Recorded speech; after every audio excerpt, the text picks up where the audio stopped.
you get a chance to practice the recall? Yeah. I haven't gotten the long leash out yet. But, Okay. So we have some tennis courts. We just go on the tennis courts. Okay. And he's been doing great with it. Okay. So what we'll do today, were you able to do any of the break stuff? That's probably the thing he's struggling with the most. Uh-huh.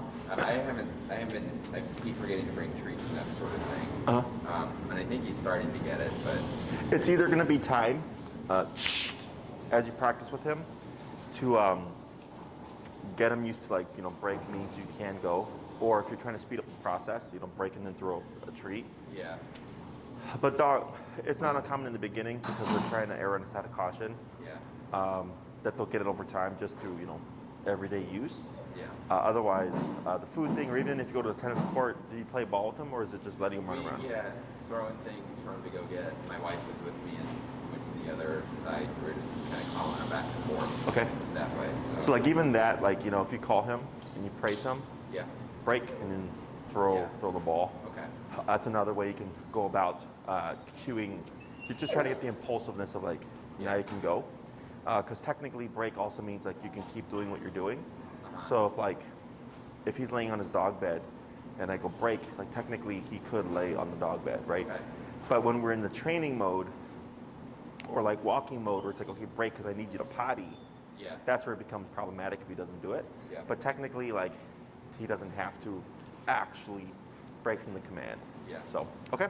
And we were walking with him a couple days ago and he had to poop and he was like, what am I supposed to do? Sure. I go over there. He kind of pulls over a little bit, but yeah, that's something that I would like him to get better at.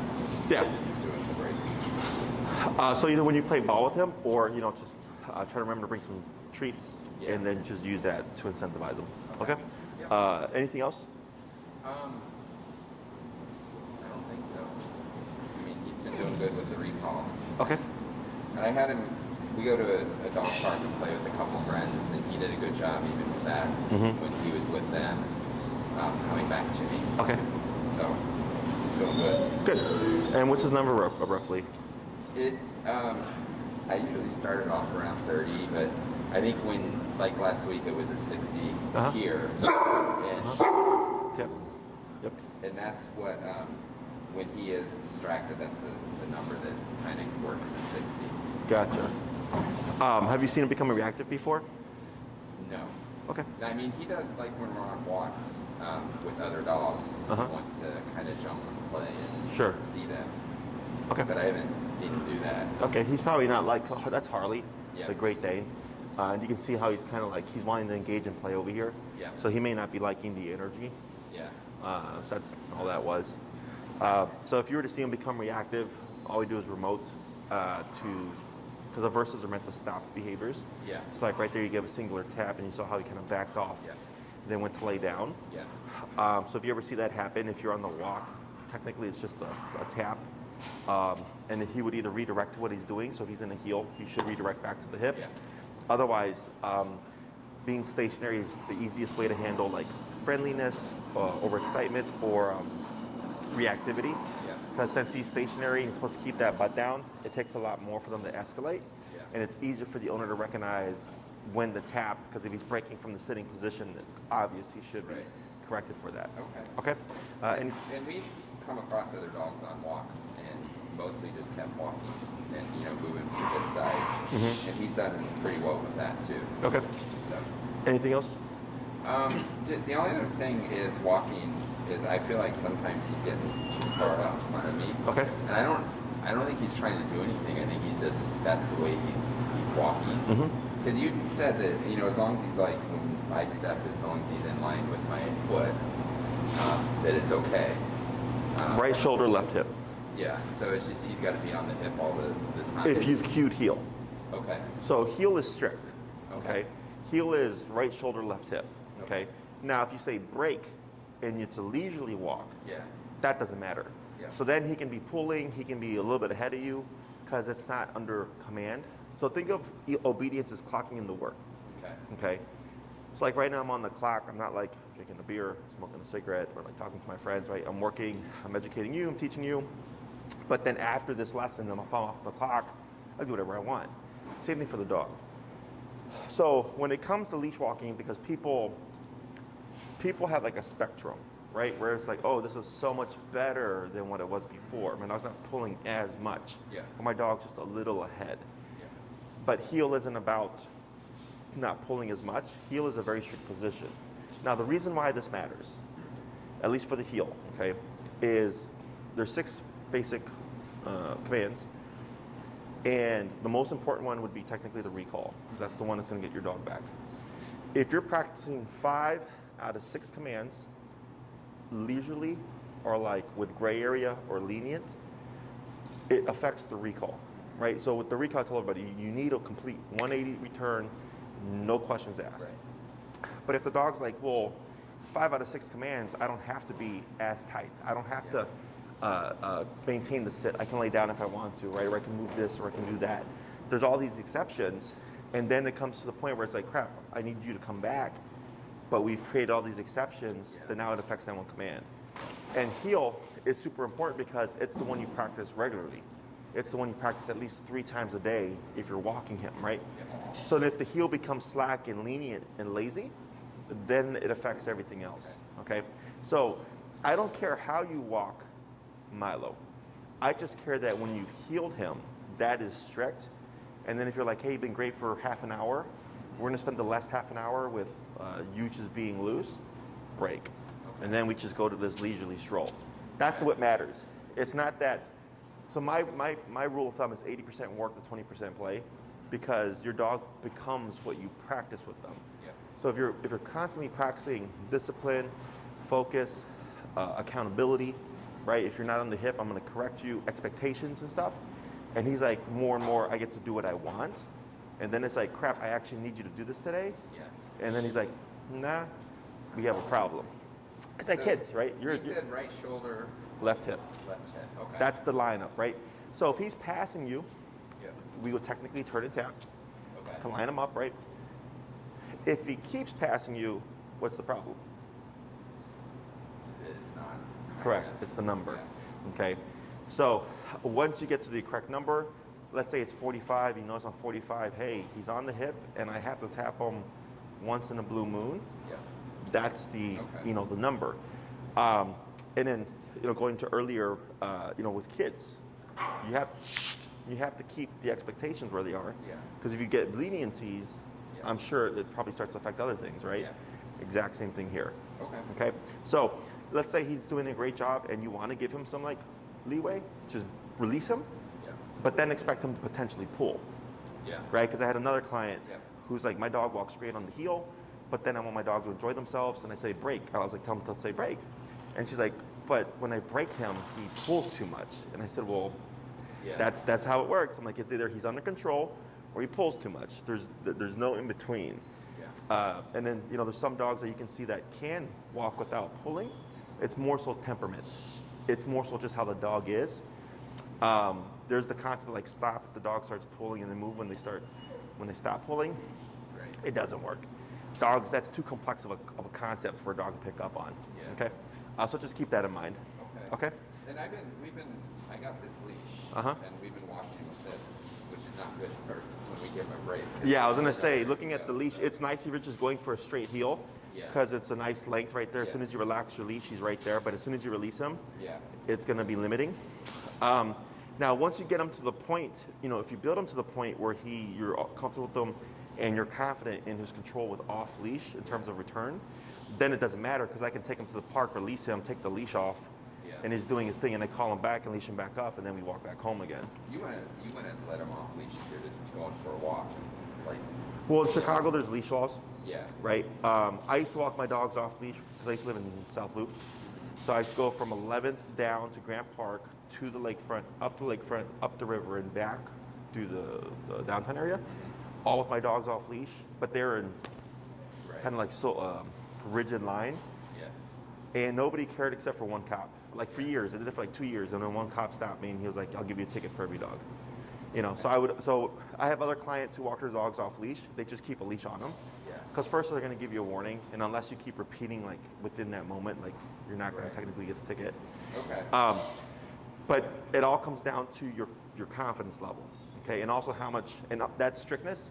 So if someone wants to walk their dog off leash in a heel, you have to have a strict heel. Yeah. Because if it's here to here, next thing you know, it's gone. I'm not down with that. Especially Yeah. Even long The, term. the one command that has to be off leash reliable is the recall. Right. Everything else is if you want to. Right. Okay. So that's why I always encourage people, take your time with with the long leash. Yeah. When you're practicing the recall, because you're trying to practice with as much stuff as possible. Yeah. If you practice every day, I give people, I say like, at least a couple of months, because you're only exposing your dog to so much within that short time frame. Yeah. And there's, things happen out of nowhere Yeah. that can spook the dog, and those are the situations where it counts the most. Yeah. So, okay. Okay. Yep. Anything else? No. I think that's it for now. Okay. So what we're going to work on here is there's a second part to the recall. Now you'll definitely. Now, did you order a leash and it's not in yet? I have one. Okay. Yeah. So there's a second part to the recall that I like to teach because it helps cement and prevent premature running away. Yes. And then we'll swap here. So I'll give you this one, and we'll take off the short one, and we're gonna put them on one of ours so your leash doesn't get all furry.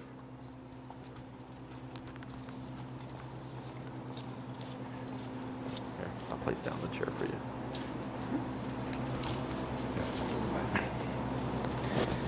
Okay.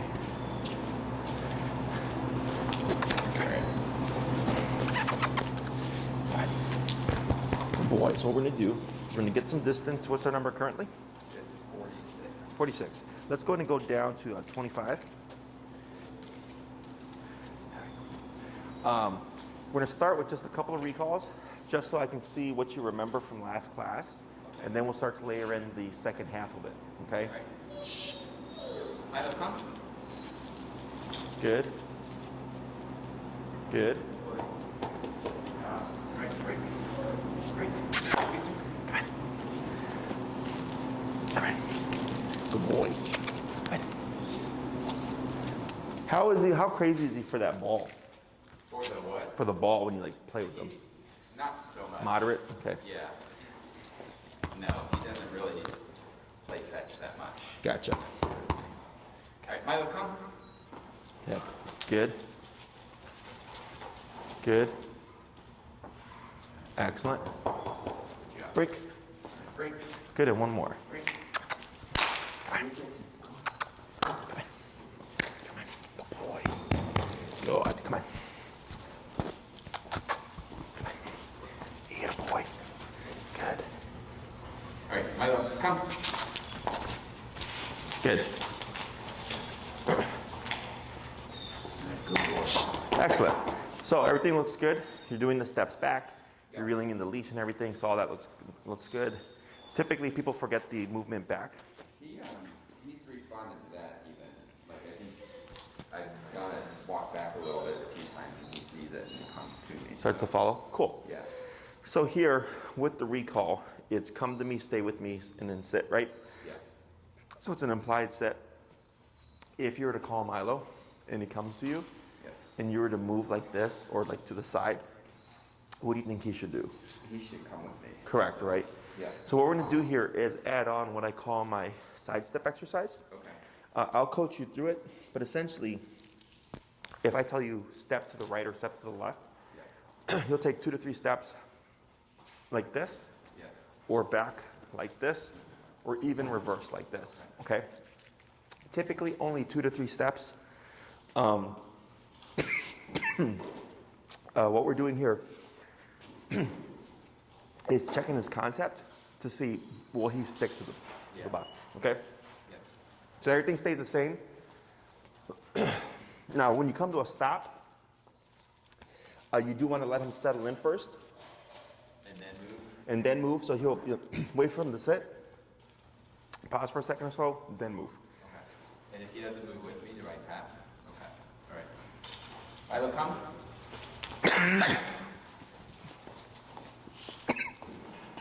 Good.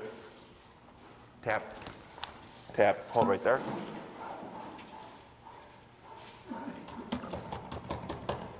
Try backwards. Yep, hold right there. Good. And then try to the left. Tap, tap, tap. Good, hold.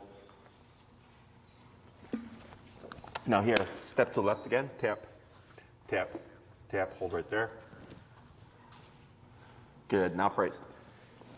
Because on that last one, he stopped a couple of feet short there. You're at 25 now, correct? 25. Let's go ahead and bump it to 30.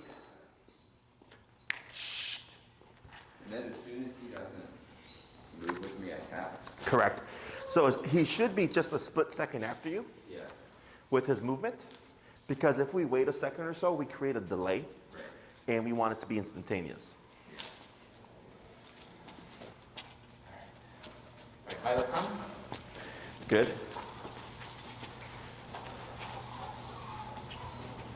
Good. Yep, hold right there. Good. Try backwards.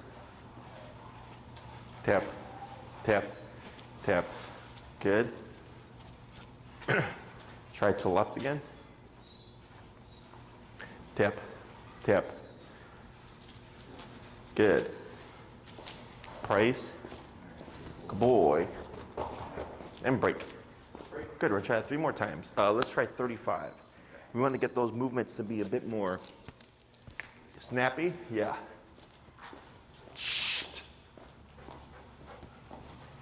Okay.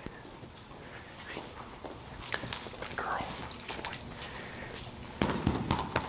Good. Hey. Right, Milo, come. Tip, tip, tip, tip. Good. Good. Doesn't matter. Yeah, the direction doesn't matter. You can keep it random. Good. That's better. Yep.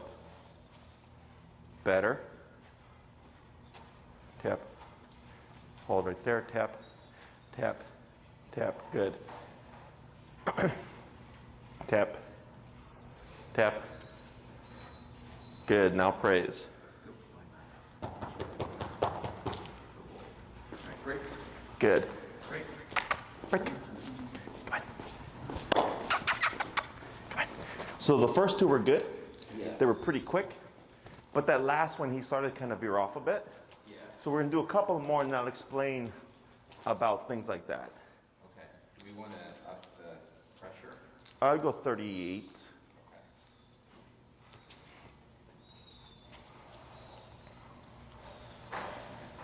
Milo, come. Good. Good.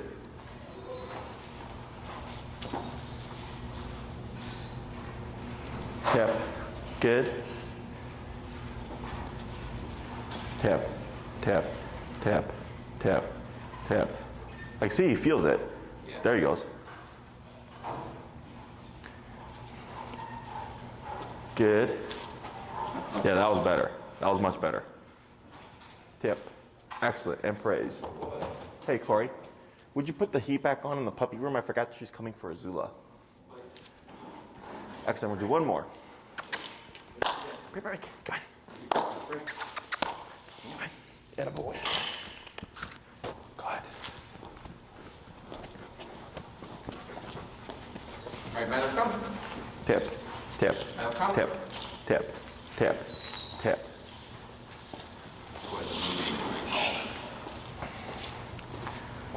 Good.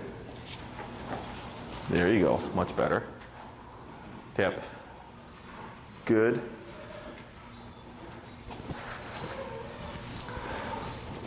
Tip.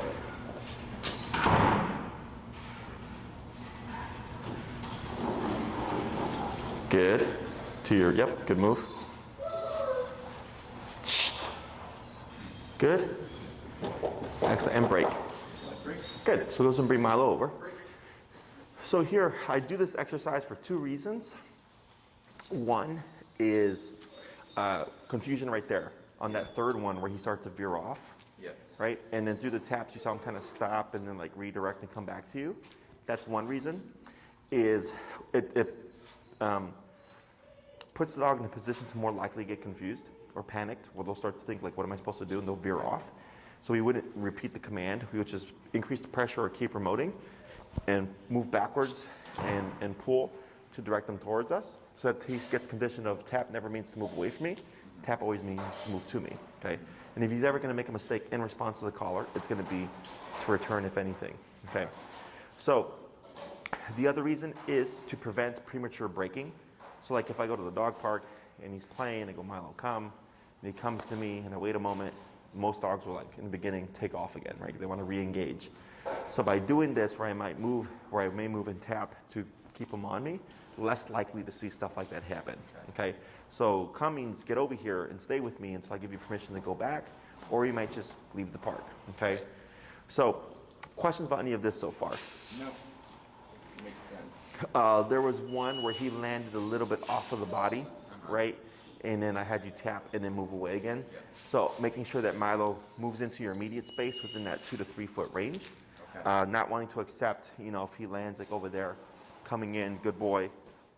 Because this will become a problem later on, where you'll see him slow down, like he's gonna stop, and then they take off again, okay? So we always want them to return to us in the immediate space, okay?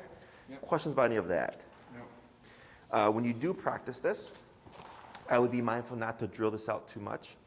I would just throw it in here and there while you're on the long leash, because if he's getting tapped to stick on the body, then we're gonna have the problem of him releasing to go back and like play and engage and stuff.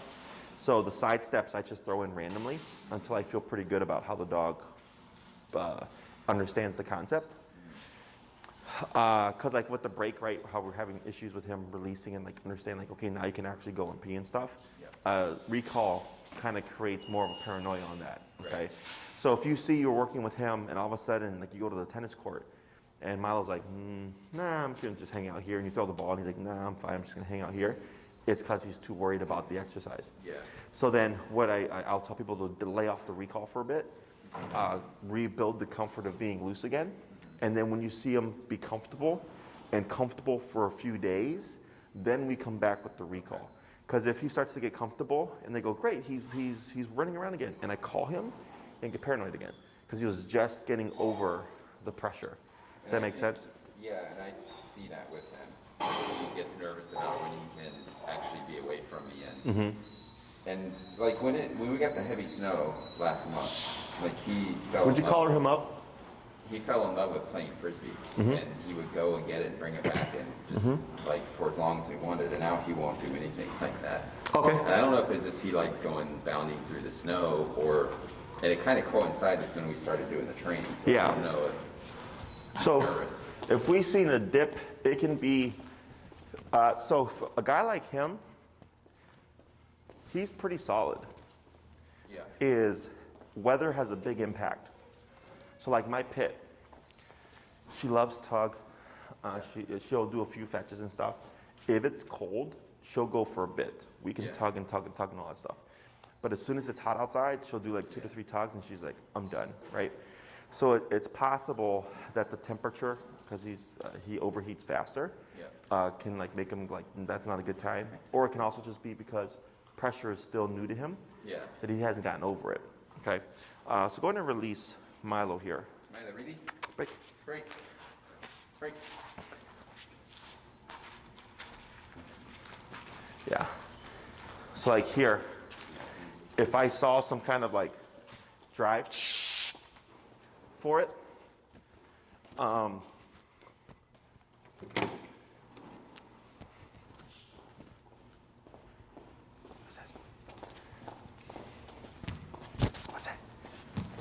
see some lip licking. What's this? What's that? Now, when you play with them, what's this? What's this? Do you engage with them at all? Not like this. No, I usually just go get it. Go get it. What's that? Go get it. And we good. Like try to encourage you to get things like that. Yeah. So here, good boy. What you're gonna do here is, what's your number? 37. Let's go to 25. Okay. You're gonna say drop and you're gonna give a tap. Okay. Go ahead. Milo, drop. Tap. Drop. Right there, okay? Good boy. You can go in and pick it up. Good. So here, for some dogs, you can just chuck the ball and they'll just go, right? Some dogs, you need to engage a bit more. Yeah. So here, when we're playing with them, like I do like that kind of suspicious voice. And then at first, he was kind of like just sitting there like, what's Jesse doing the ball? Yeah. Right? We don't do this at Jesse's. I started to bounce a bit. And then he kind of inched forward and like, yeah, what's that? What's that? And then he started to loosen up and I throw. Yeah. Okay. So here, when you work with him, when we put rules to things, it makes it not as fun in the beginning. So then we'll see this is fine. We'll see like dips and drive and stuff, right? But then we have to re-engage. So like, let's say you're working with him and you want to balance these things out. I have no problem with it. We just want to make sure that we're doing everything correctly. So we went from 37 to 25 because I want him to release when I say drop, but I don't want to put too much pressure where he'll be like, all right, dropping this is no more fun. Right. I would like to keep him engaged. Okay. So we always go lower and then work our way up. I'm not worried about how fast does he release. I worry about, does he release comfortably? Yeah. Okay. So that one tap and he backed off, you picked it up, and then we would re-engage right away. Yes, right? To let him know like you backing off when I tapped is a good thing. And now we're gonna keep playing. Okay. And putting a little bit of energy just to make it fun for him. You don't have to be over the top. You know, like I'm not an over the top kind of energy person, but I understand for some dogs I have to give some in order to keep them into the game. Otherwise it's just no fun, okay? So here, what I'm gonna have you try to do, and you can drop the leash here, like that, is go ahead and just like bounce a bit, right? Good boy. What's that? What's that? Right, go get it. And like if you throw and you find he doesn't engage, what I'll do is kind of walk and clap as I'm like, what's that? Going towards the item for him to kind of get like suspicious or interested. Good boy. Good. Good. Drop. Tip. Tip. There. So I cue it once. Yes. What's that? And then we go back to re-engaging again. Come on, boy. What's that? What's that? Yes. I'll say yes. I say yes. Go get it. Yes. As a means of like a marker for that's what I wanted. Good boy. And tip. Yes. Good boy. Go get it. Go. Yep. Keep leading him. Good boy. Right, good. Yes.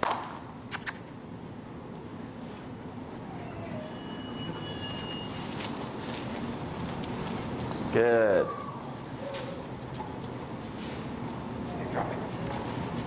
Good.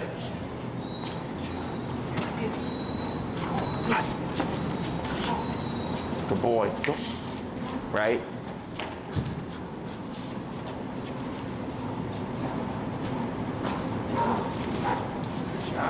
Good boy. We'll just do a couple more.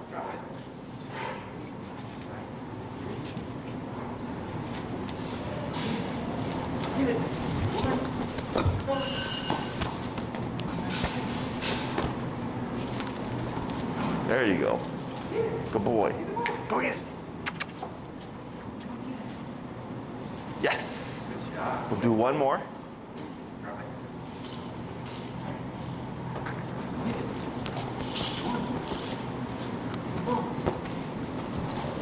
Good catch. Yes. Good. Good. And go in here, you're gonna just pick up and bring ball over here. So let's say you want to blend these things together. Because you have training, then you have play. Yeah. Is right now we're just teaching the concept of drop with low pressure and keep engagement. Okay. Once you feel like he's got a good handle on that, and ideally it would be drop. He drops it, you pick it up, we re-engage, and it's pretty smooth. Okay, because we get dogs that like just keep going at it. And we have to teach him to lay off first. Once he gets comfortable with that exercise and you see him build more interest in stuff, then we can start layering like training, right? So like let's say he knows sit stay. Yep. I tell him sit, he holds, I have him on the leash, I start bouncing the ball. He's kind of like, I want it, but I'm in a sit position, right? Yep. He breaks the sit, I tap him for that to correct him. I keep bouncing, break, yes, throw, Okay. right? So now you have a balance between play and training. Yeah. It takes time, of course. Yeah. If you go to the tennis court with them once a day or whatever, you'll get it. Yep. But we always focus on topic at a time, because if you try to blend everything together, Yeah. like recall and heel and sit and stay and playtime, it's information overload, and he's going to get too stressed out. He's not going to want it. Right. So what I would do is in the beginning, focus on teaching the drop, getting him comfortable with the play, working on energy, right? So that was much better. Yeah. When he wasn't going for it and you're kind of leading him to it, right? And he's kind of sitting there and then he was hanging back like, can I really have it? And you kick it towards him and then he pounce on it, right? Just trying to figure out what works for him, so he builds more interest. And then seeing where his threshold is, okay? So like, let's say he can go for like 15 minutes, but you push it to 30 minutes, okay? Now it becomes unfun, Yeah. right? So we'd end at 10 minutes because we want to keep him still engaged. We're going to want to keep him wanting more. Yeah. Otherwise, even the fun stuff can get boring if done for too long. Yeah. Okay? Does that make sense? Yeah, that makes sense. I'll take that from you here. Good. He's got, I would call that like low to medium ball drive. Yeah. I would agree with that. And you might see it increase with the energy that you put into it. Right. To create more drive, because it's not just like I throw this, you chase it, bring it back type of deal. Okay? He's a retriever. He's supposed to be natural, right? Or a retriever. We have a dog here who has to have something in their mouth. Yeah. It's that genetic to them of like, she'll like one of the dogs that carry the leash in the mouth type of thing. Or if she's like, if you come home and she's excited, she grabs something. Yeah. Or if she's frustrated, she grabs something. She's very mouth-based. Yeah. So with this guy, low to medium, but with more energy and engagement, you might see that increase. Yeah. I'd start with shorter sessions and then work your way up on time. And then if you see he caps at like 10 minutes or 15 minutes, you want to kind of shave off, 3 to 5 minutes off of that time. Okay. So you always leave them engaged. Okay. Okay? Yep. Questions on that? No. Let's see here. Sounds good. So something we can start is stationary work. Yeah. Are you familiar with the place command? No. So place command is the easiest of all the stationary commands. So you have sit, down, and place. Yeah. Sit would be put your butt down, don't move. Down is lay down, don't move. And then place is go here, don't move. Okay? Okay. So it's more lenient in the sense that it doesn't matter what he does. He can sit, stand, or lay down. Yeah. He just cannot step off of the perimeter of place. Does that make sense? Yeah. So we'll start with that. We can remove the long leash here.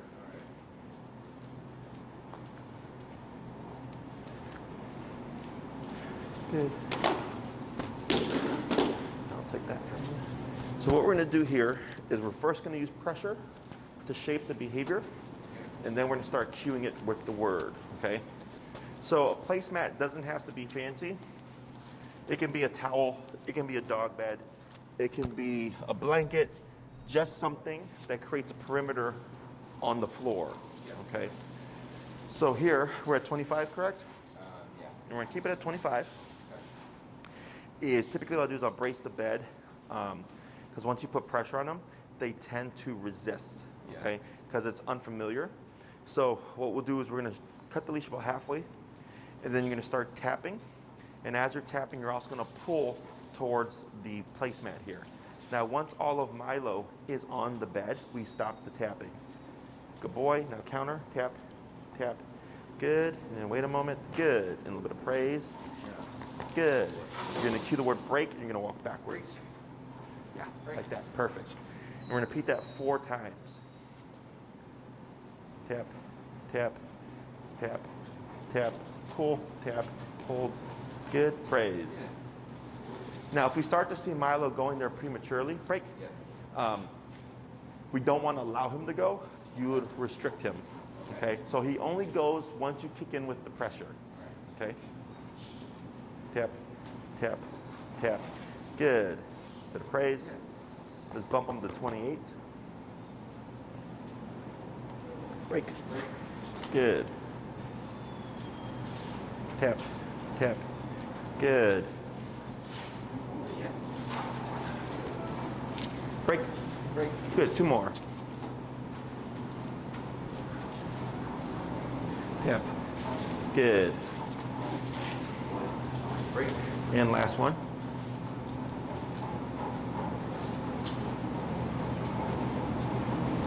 Good. And praise.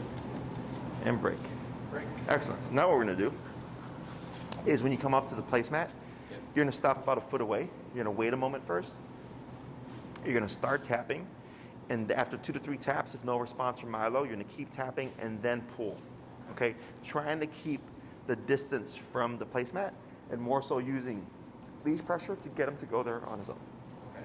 So don't tap on the way over? Or Correct. So you're going to walk and stop about a foot away. That's good right there. You're going to start tap, tap, tap, tap. There you go, like that. Yes. Good. Break. Good. 4 more.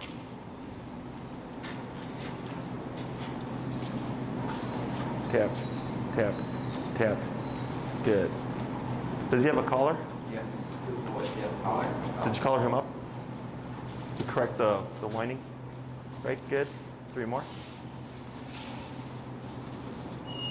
Tap, tap, tap, tap, tap. A little bit more of a pull. Tap.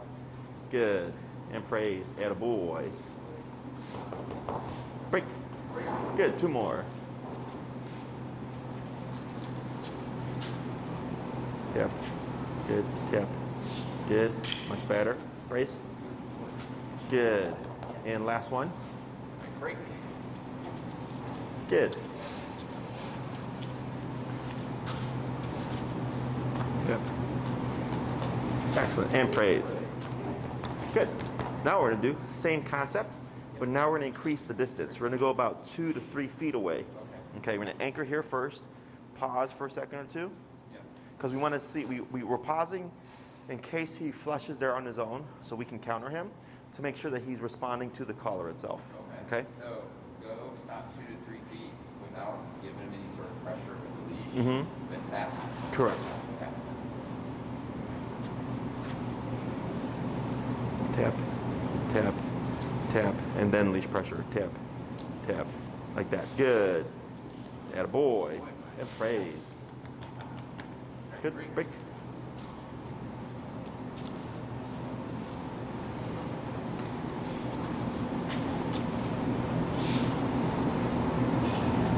Tap. Good. Good boy. Yes. Is this confusing when I stop? You think you're supposed to say? Break. Break. Good. Attaboy. 3 more.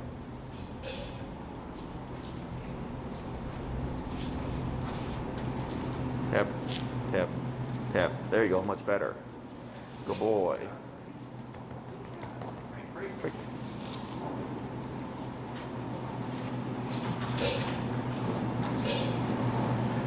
Good. Tap, tap, tap. Good. And 1 more.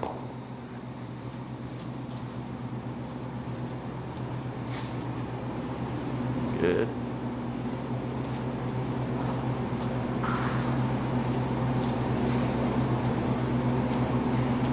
Good. And praise. Good. We'll bump to 31. And now we're going to start using the cue of place. Okay. So you're going to keep what you were doing just now, with stopping about 2 to 3 feet away. Okay. And then you're going to cue place first. Then you're going to start tapping. If no response by that second or third tap, keep tapping and then the pull. Okay? If you say place and he goes, we don't need to do anything. All right. Break. Place. Tap, tap, tap, then pull, tap, tap. Attaboy. Good job. Good. Good. 4 more. Place.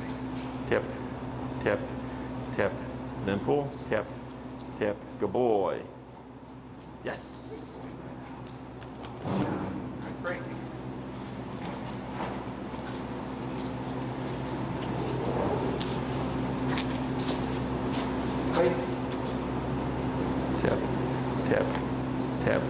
pull, tap, tap, attaboy. Good job. Tap. Now, here you go. Good. Now praise. Good boy. Good job. Okay, break. Good. 2 more.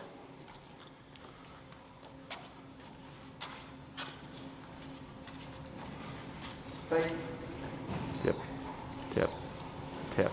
Then the pull, tap, tap. Good.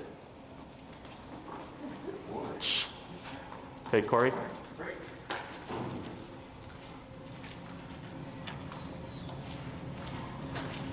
Place. Tap, tap, tap. Then pull.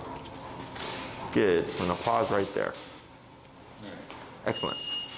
So here, we're working on what we call the send, getting Milo to go from your side to the placemat, okay? Yeah. So in the beginning, we use the momentum to help guide him there.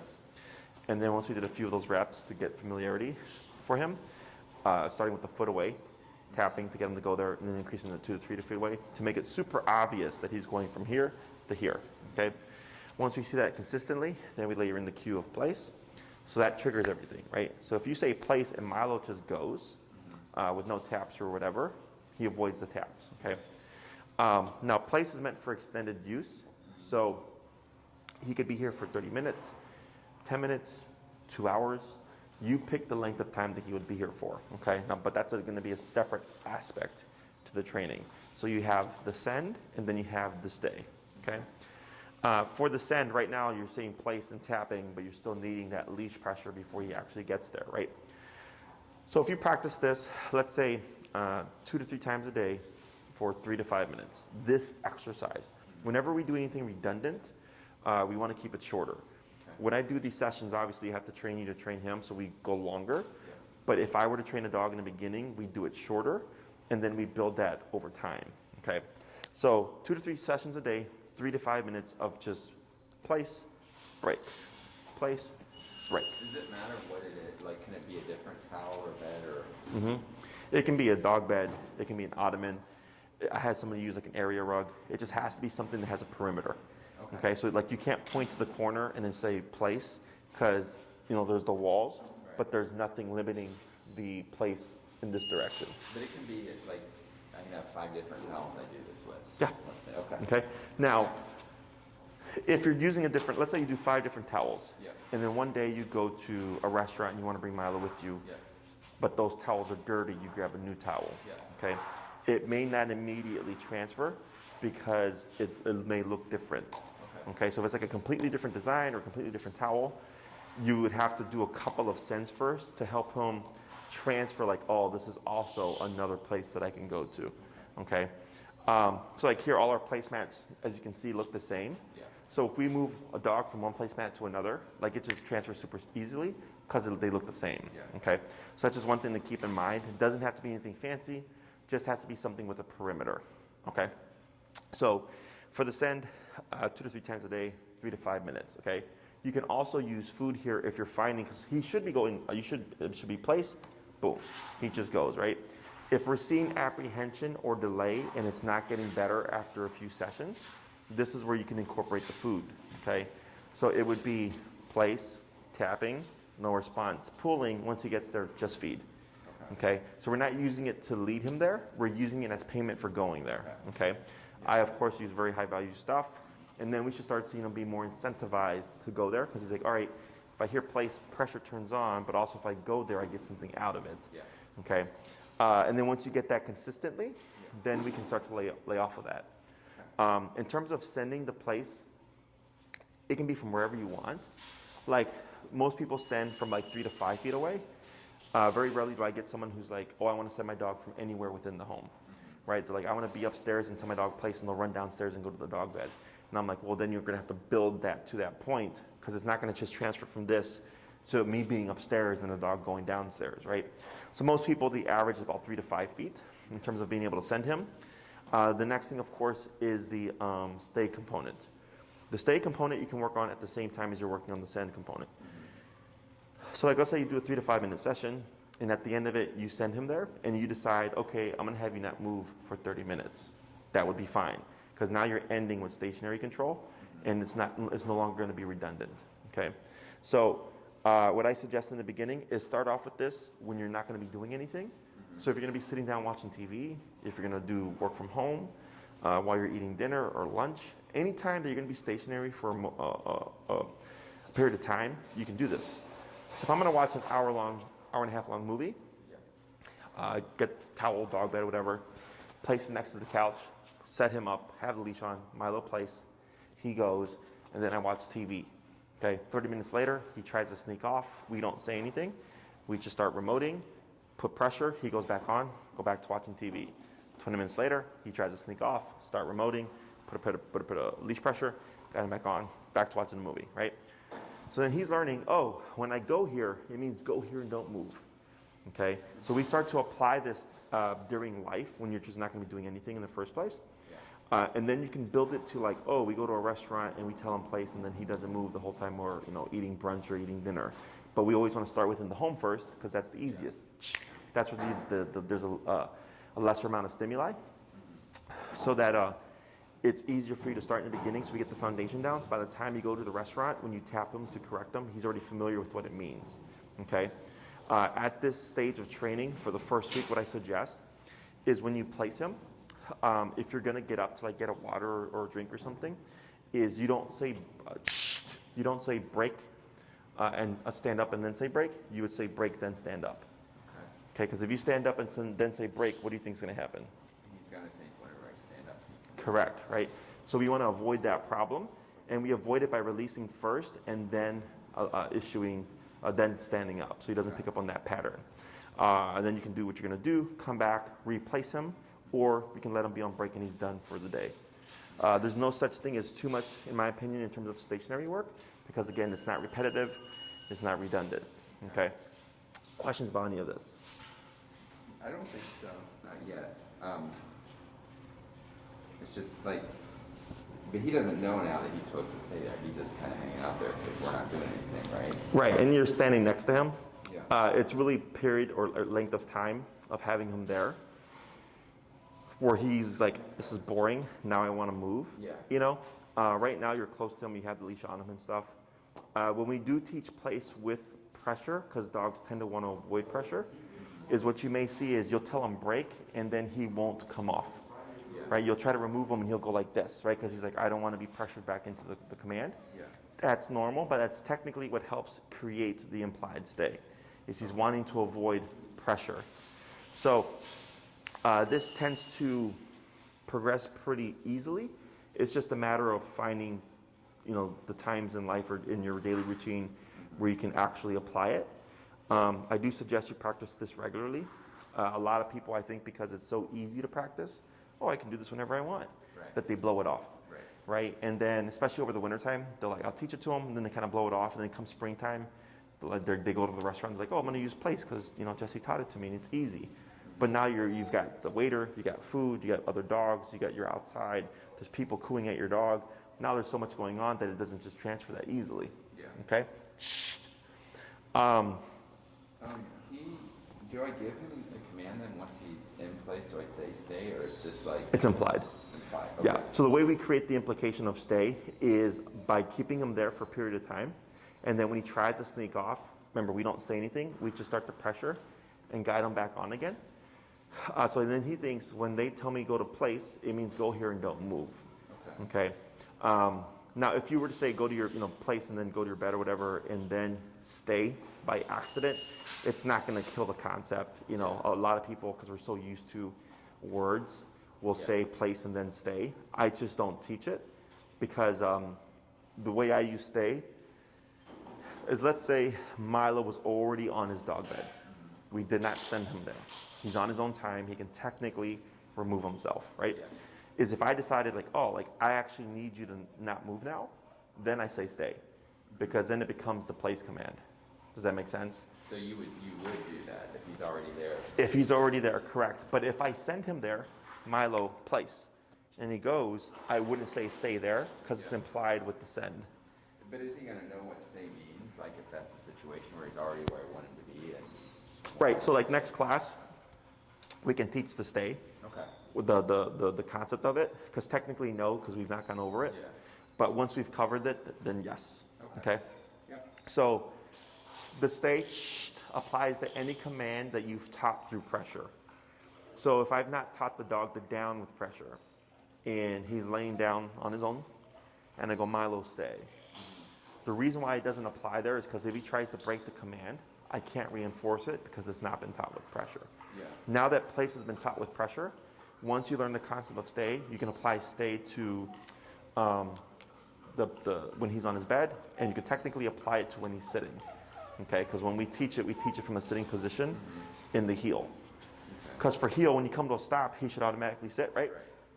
So if you were to move again, his inclination is going to be to move with you. Right. So here, to teach the difference between move with me and don't move with me, we teach stay from the heel position. Okay, so then we'll teach the stay, we'll pivot out, and then he shouldn't move to get the concept in, and to teach him what the word is, and then we start to apply it. Okay? All these words. Yeah, so it's a lot of, there's some nuances too. Once they make sense, like it's logical. Yeah. It's just if you're not used to it, it's a lot of stuff to remember. Because then there's also the leg movements, right? Which your turns were good today when I was watching when you're crossing over him and stuff. Yeah. And he was watching you very well, reading your body language and everything. So all that stuff is going good. Yeah. So as long as you don't forget that stuff, there shouldn't be any issues. Okay. Because I had another client, it happens where the dog is coming here for training, and the dog's great. And then when they came for their lesson, they're like, the dog acts like they don't know anything. So then I was like, well, show me what you're doing, okay? And everything was off. They were saying heel and moving with the wrong leg. They were doing stay, moving with the wrong leg. They were calling the dog but not moving backwards. They were releasing the dog from a distance, which was creating premature running back to the owner. So there's all these issues happening because of miscommunication. And as soon as we start to tighten up all that stuff, and then all of a sudden, the dog was great. So it's not just the collar, of course, it's what we're doing as well. And then it's just kind of bigger picture for Milo, so he knows what it is that you're expecting from him. Okay? So down, I haven't taught him down. Like, he knows to sit. Mm-hmm. It's no one thing that he knew before he came here. Mm-hmm. And then he does it, like when we're on walks, he'll sit down, or if I just give him a little tug, he'll sit down right away. Mm-hmm. Should I do anything with down, or is that later as well? So you're doing 6, right? I think 6 Yes, classes. Yeah. This is number 4, because we did a 2 on heel. Yeah. 2, yeah. So what I would do is if you want to teach down with pressure, Yeah. is this week start teaching down with food. Yeah. Okay, just don't worry about the e-collar or anything like that. Just teach them with food how to lay down, and do that all week. You even have the kids do it. It's just something fun. Because down with pressure is one of the hardest things to teach.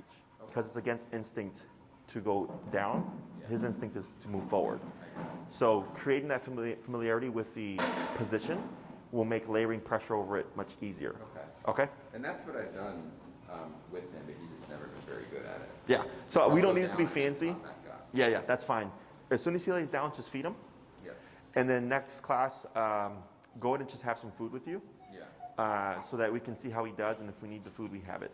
All right. Okay? And I don't know that it's that important anyway, in the big scheme of things, but it's worth talking about it. Yeah, technically, because down would be like this, right? Yeah. Go here, don't move, except this is easier to reinforce for most people. Yeah. Down is nice because it doesn't require anything.